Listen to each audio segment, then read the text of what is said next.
Hello everyone. मैं आशा करता हूं कि आप सभी ठीक होंगे। आपका मेरे चैनल कपिल यूडिज़ोन में स्वागत है।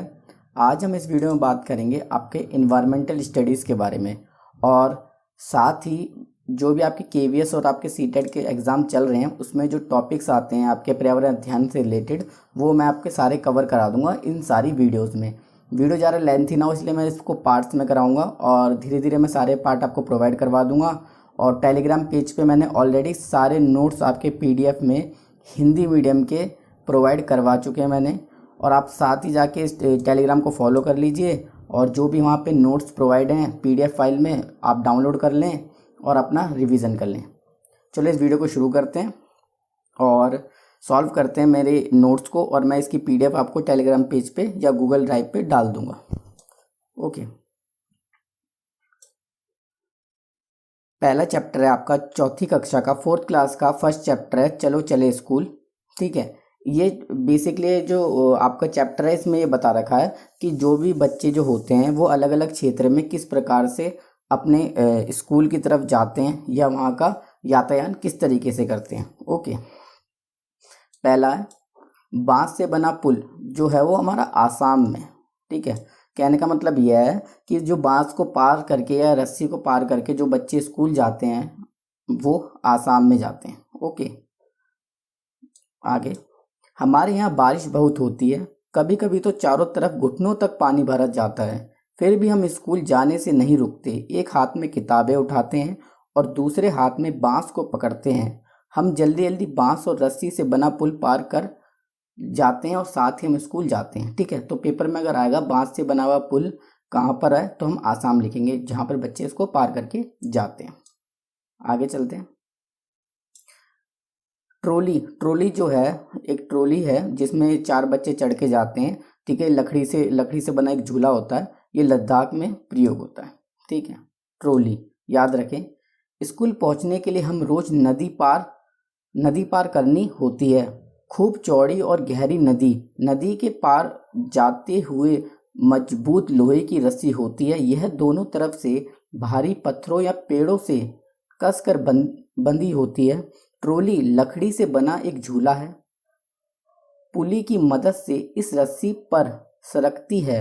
हम 4-5 बच्चे एक साथ ट्रॉली में बैठ जाते हैं और पहुंच जाते हैं नदी के उस पार। ओके, आगे चलते हैं। वल्लभ, ये पेपर में कई बार रिपीट हुआ, वल्लभ किसे कहते हैं। ठीक है, केरल में मैं बताता हूँ आपको। केरल के कुछ भागों में बच्चे पानी को पार करने के लिए वल्लभ लकड़ी से बनी छोटी नाव, इसका अर्थ भी पूछ लेते हैं कभी कभार। लकड़ी से बनी छोटी नाव को हम वल्लभ कहते हैं। ये कहाँ इस्तेमाल होती है? केरल में। ओके, में बैठकर स्कूल तक पहुंच जाते हैं। आगे चलते हैं। सीमेंट का पुल, हमें भी कई बार कई जगह पानी पार करना पड़ता है, तब हम भी पुल से जाते हैं। ये सीमेंट ईंटों और लोहे के सरियों से बने होते हैं। देखें, पुल पर चढ़ने उतरने के लिए सीढ़ी भी होती है। देखिए ये रही सीढ़ियाँ। ठीक है, और पेपर में पूछा जाता है पुल किस लिए बना जाता है? नदी को पार करने के लिए। और इसमें क्या क्या होता है? इसमें लोहा होता है, सीमेंट होती है, ईंट होती है और सरिया। ओके, आगे चलते हैं। राजस्थान, ठीक है, ऊंट गाड़ी राजस्थान में प्रयोग होती है। हम रेगिस्तान में रहते हैं, हमारे यहाँ दूर दूर तक रेत ही रेत नजर आती है। दिन में तो रेत खूब तपती है। हम ऊंट गाड़ी में बैठकर स्कूल पहुँचते हैं। ये बात आपको याद रखनी है, राजस्थान में ऊंट गाड़ी का प्रयोग होता है। आगे चलते हैं। बैलगाड़ी, मैदानी इलाकों का एक गांव। जब मैदानी इलाके होते हैं उसमें बैलगाड़ी से स्कूल जाते हैं बच्चे। हम बैलगाड़ी में बैठकर हरे भरे खेतों में से धीरे धीरे निकलते हुए स्कूल पहुंचते हैं। तेज धूप या बारिश हो तो हम अपनी छातियाँ खोल लेते हैं। ठीक है, छतरियाँ खोल लेते हैं। आगे चलते हैं। उबड़ खाबड़ पथरीला रास्ता हमारा उत्तराखंड में आता है। ठीक है, पेपर में अगर क्वेश्चन आता है उबड़ खाबड़ पथरीले रास्ते को पार करके बच्चे स्कूल जाते हैं, तो ये हमारा होता है हमारा उत्तराखंड। हम पहाड़ी इलाकों में रहते हैं, यहाँ दूर दूर तक उबड़ खाबड़ पथरीले रास्ते हैं। मैदानों या शहरों में रहने वाले बच्चों को भले ही मुश्किल लगे, हम तो भागते हुए पहाड़ी रास्तों पार कर जाते हैं, क्योंकि उनकी रोज की हैबिट्स है और वो रोज जाते हैं, ठीक है, तो इसलिए उनको आसानी से पार कर सकते हैं। यह जुगाड़ है, ठीक है, जुगाड़ गुजरात में प्रयोग होता है, ठीक है। ये मैं आपके लिए कमेंट्स में छोड़ देता हूँ, अगर मैंने सही बोला गलत बोला आप मुझे बताना, और आप मुझे बताना जुगाड़ कहाँ प्रयोग होता है, ठीक है। ये मैंने सस्पेंस कर दिया आपके लिए, ठीक है। अब आपको थोड़ा सा दिमाग लगा के मुझे कमेंट बॉक्स में बताना पड़ेगा जुगाड़ कहाँ पे प्रयोग होता है।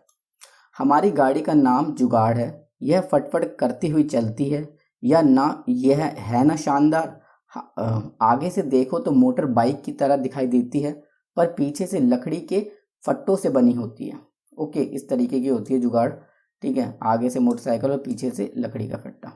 कई बार क्वेश्चन पूछते हैं ना कि ये ऐसी कौन सी चीज़ है जो आदि भगवान ने बनाई है और आदि इंसान ने, तो यहाँ क्या, बैलगाड़ी, ठीक है। आगे चलते हैं। जंगल से जाते बच्चे, स्कूल पहुंचने के लिए हम घने जंगलों से निकलना पड़ता है। कई कई जंगल इतने घने होते हैं कि दिन में भी रात जैसा लगता है। उस सन्नाटे में कई पक्षियों और जानवरों की आवाज़ें भी सुनाई देती हैं। आगे चलते हैं। साइकिल की सवारी, हम लंबे रास्ते पर साइकिल चलाकर स्कूल जाते हैं। पहले तो स्कूल दूर होने के कारण कई लड़कियां स्कूल जा ही नहीं पाती थीं, पर अब 7-8 लड़कियों की टोली मुश्किल रास्तों को भी पार कर जाती हैं। ओके, ये मैंने आपका फर्स्ट चैप्टर क्लियर करवा दिया 4th क्लास का। अब 4th क्लास का सेकंड चैप्टर है आपका कान कान में, ठीक है। आगे चलते हैं। पेपर में जो भी इम्पोर्टेंट है मैं इसकी एक पूरी PDF लेकर आऊँगा समरी में, जिसमें चित्र नहीं होंगे, ताकि हम जल्दी कवर कर पाएँ, ठीक है। जहाँ चित्र की जरूरत होगी मैं आपको बता दूंगा। ओके, जानवरों के खाल पर डिज़ाइन उनके शरीर पर बाल होने के कारण होता है, ठीक है। ये बात आप याद रखें, जैसे जैबरा हो गया, टाइगर हो गया, इनके जो ऊपर जो शरीर पे बाल होते हैं ना, ये बाल जो दिखाई दे रहे हैं, इसकी वजह से इसका डिज़ाइन बन रहा है, ठीक है, ना कि इसकी स्किन की वजह से। ओके, बहुत बार रिपीट हुआ है क्वेश्चन, ये भी इम्पोर्टेंट है, ठीक है। जिन जानवरों के कान बाहर दिखाई देते हैं उनके शरीर पर बाल होते हैं और वे बच्चे देते हैं। ये बात आप याद रख लेना, जिन जानवरों के जो कान है ना वो बाहर होते हैं और उनके शरीर पर बाल होते हैं, वे बच्चे देते हैं। तो इसका अपोजिट करना है हमें, जिन जानवरों के कान बाहर दिखाई नहीं देते, उनके शरीर पर बाल नहीं होते और वे अंडे देते हैं। Okay, clear. आगे चलते हैं। ये हमारा है 4th क्लास का 3rd चैप्टर नंदू हाथी। ओके, एक बड़ा हाथी एक दिन में 100 किलोग्राम से ज़्यादा पत्तियां और झाड़ियां खा लेता है। एक दिन में 2 से 4 घंटे सोता है। कानों को हिलाकर वह अपने पंखों का काम करने की हवा दे लेता है, ठीक है। जो एक हाथी है वो एक दिन में 100 किलोग्राम पत्ती खा लेता है, और वो 2 से 4 घंटे सोता है, और साथ ही वो अपने पंख हिलाता है और उसे हवा कर लेता है अपने आप को। आगे, झुंड में केवल हथनियाँ और बच्चे ही होते हैं। सबसे बुजुर्ग हथनी ही पूरे झुंड की नेता होती है। बुजुर्ग आदमी नहीं है, हथनी है, ठीक है, हथनी होगा इस जगह, नेता होती है। 3 महीने हाथी के बच्चे का वजन 200 किलोग्राम होता है। ये आप याद कर लेना, ठीक है। इसकी पूरी PDF आ जाएगी, क्योंकि हिंदी की इसमें फॉर्मेट में थोड़ा सा ये गड़बड़ दिख रहा है, ठीक है। आगे चलते हैं। ये आ गया हमारा 4th चैप्टर अमृता की कहानी, ठीक है। इसमें बताया है कि जो राजस्थान में जो बिजनोई लोग होते हैं वो किस प्रकार से अपना यातायात करते हैं और वहाँ रहन सहन करते हैं, और खेजड़ी जो पेड़ है वहाँ का, ठीक है, उसके बारे में बात कही गई है। आगे चलते हैं, ठीक है। राजस्थान में जोधपुर में बिजनोई लोग पेड़ों व जानवरों की रक्षा करते हैं, ठीक है। बिजनोई लोग कहाँ रहते हैं? राजस्थान में कहाँ? जोधपुर में। ओके, खेजड़ी रेगिस्तान इलाके में पाई जाने वाला पेड़ है। इसे पानी की ज़्यादा ज़रूरत नहीं होती। पेड़ की लकड़ियों को कीड़ा नहीं लगते। पेड़ की छाल की दवाई बनाई जाती है, और पेड़ की फलियां और सब्जियां बनाई जाती हैं, और पत्तियां जानवर खाते हैं, ठीक है। ये एक इकलौता ऐसा पेड़ है खेजड़ी जो राजस्थान में पाया जाता है। इसको पानी की ज़्यादा आवश्यकता नहीं होती, ठीक है। इसकी लकड़ी को कीड़े नहीं लगते, इसकी छाल से दवाई बनती है, और साथ ही इसकी जो फलियां हैं ना उसकी सब्जी बनती है, और जो पत्तियां हैं वो जानवर खाते हैं, ठीक है। इसमें कुल मिला के 6 पॉइंट हैं इसमें खेजड़ी के। ओके, आगे चलते हैं। अब वीडियो थोड़ी जल्दी जल्दी कवर करेंगे, और मैं आपके जो नोट्स है वो जल्दी लेकर आऊँगा। ओके, आप इसकी PDF डाउनलोड कर लेना, मैं आपके टेलीग्राम पेज पे या गूगल ड्राइव पे दे दूँगा। ओके, आगे चलते हैं। ये हमारा है 5th चैप्टर अनिता की मधुमक्खियाँ। ठीक है, इसमें बात की गई है मधुमक्खियाँ और उनके चींटियों के बारे में। ठीक है, अक्टूबर से दिसंबर का महीना मधुमक्खियों का अंडा देने का समय होता है। यही समय मधुमक्खी पालन शुरू करने के लिए सबसे अच्छा समय माना जाता है। ठीक है, अब हमें क्या पता चला, जो मधुमक्खियाँ जो होती हैं उनका जो महीना होता है अंडे देने का वो अक्टूबर और दिसंबर का होता है। लीची के फूल मधुमक्खियों को आकर्षित करते हैं। लीची के फूल फरवरी में निकलते हैं। ठीक है, तो कहने का मतलब क्या है कि जो लीची के फूल है मधुमक्खियों को आकर्षित करते हैं और ये फरवरी में निकलते हैं। ये भी हमें बात याद रखनी है। और अक्टूबर से दिसंबर का जो महीना होता है वो मधुमक्खियों के अंडे देने का वक्त होता है। ठीक है, एक डिब्बा जिसमें मधुमक्खी पालन किया जाता है वह 200 रुपये का आता है और एक डिब्बे से 12 किलोग्राम शहद निकाला जाता है। ओके, आगे चलते हैं। रानी चींटियां अंडे देती हैं। सिपाही चींटियां बिल का ध्यान रखती हैं और काम करने वाली चींटियां भोजन ढूंढकर बिल तक लाती हैं।